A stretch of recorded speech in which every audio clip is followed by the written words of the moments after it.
Hello and welcome to your channel as like it. Indian history की series में आज हम देखेंगे क्या थी naval mutiny of 1946। Naval mutiny 1946, जिसको रॉयल इंडियन नेवी म्यूटिनी या रॉयल इंडियन नेवी रिवोल्ट 1946 भी कहा जाता है। ये नेवल अपराइजिंग की गई थी by the Indian naval ratings and soldiers.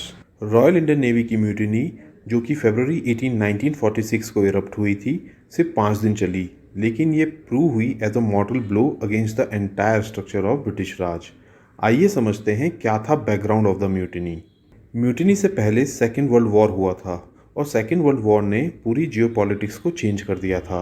Second world war के चलते रॉयल इंडियन नेवी का एक रैपिड एक्सपेंशन हुआ और 1945 में ये नेवी 10 टाइम्स द साइज हो गई जो इस नेवी का था इन 1939। वर्ल्ड वॉर 2 की कैंपेन्स में इन रॉयल इंडियन नेवी के सोल्जर्स को पता चला कि वर्ल्ड वॉर 2 किया गया था for restoring democracy and freedom, और इसी कारण से ये सोल्जर्स क्वेश्चन करने लगे थे कि उनकी कंट्री कब फ्री होगी। वॉर के समय एक मास रिक्रूटमेंट ड्राइव भी की गई, जिसमें मार्शल रेसेस के अलावा भी लोगों को रॉयल इंडियन नेवी में लिया गया। वॉर के चलते गुड्स के प्राइसेस एक्सपोनेंशियली राइज कर गए और लोगों को फेमिन और इकोनॉमिक डिफ़िकल्टीज़ को फेस करना पड़ा। इसके कारण भी बहुत से लोग ब्रिटिश आर्म्ड फोर्सेस को ज्वाइन करने के लिए मजबूर हो गए।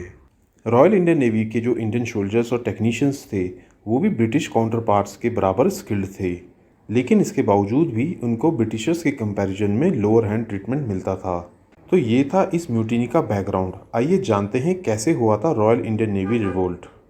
जैसा कि हमने आपको पहले भी बताया कि इस नेवी के बहुत से सोल्जर्स अब्रॉड सर्व कर चुके थे ड्यूरिंग वर्ल्ड वॉर 2, और इस कारण से ये ब्रिटिश ऑफिसर्स के रेसिस्ट बिहेवियर के कारण काफ़ी नाराज़ थे। फरवरी 18, 1946 को नेवल शिप तलवार की रेटिंग्स ने हंगर स्ट्राइक कर दी। ये हंगर स्ट्राइक की गई थी to protest against the bad food and the racial arrogance. इस प्रोटेस्ट को देखते हुए नेबरहुड में लगभग 22 शिप्स के रेटिंग्स ने भी प्रोटेस्ट कर दी। इन नेवल रेटिंग्स ने एक नेवल कमेटी भी इलेक्ट करी, जिसके हेड थे MS खान। इस नेवल कमेटी ने ब्रिटिश राज के सामने अपनी कुछ डिमांड्स रखी। इसमें सबसे पहली थी release of INA prisoners. Second demand थी कि सभी पॉलिटिकल प्रिजनर्स को फ्री किया जाए। इन्होंने यह भी डिमांड किया था कि इंडियन ट्रूप्स को विड्रॉ किया जाए फ्रॉम इंडो चाइना एंड जावा। इसमें बेटर फूड और सिविलाइज ट्रीटमेंट भी रिक्वेस्ट किया गया, और साथ ही इन्होंने डिमांड रखी of equal pay for European and Indian sellers.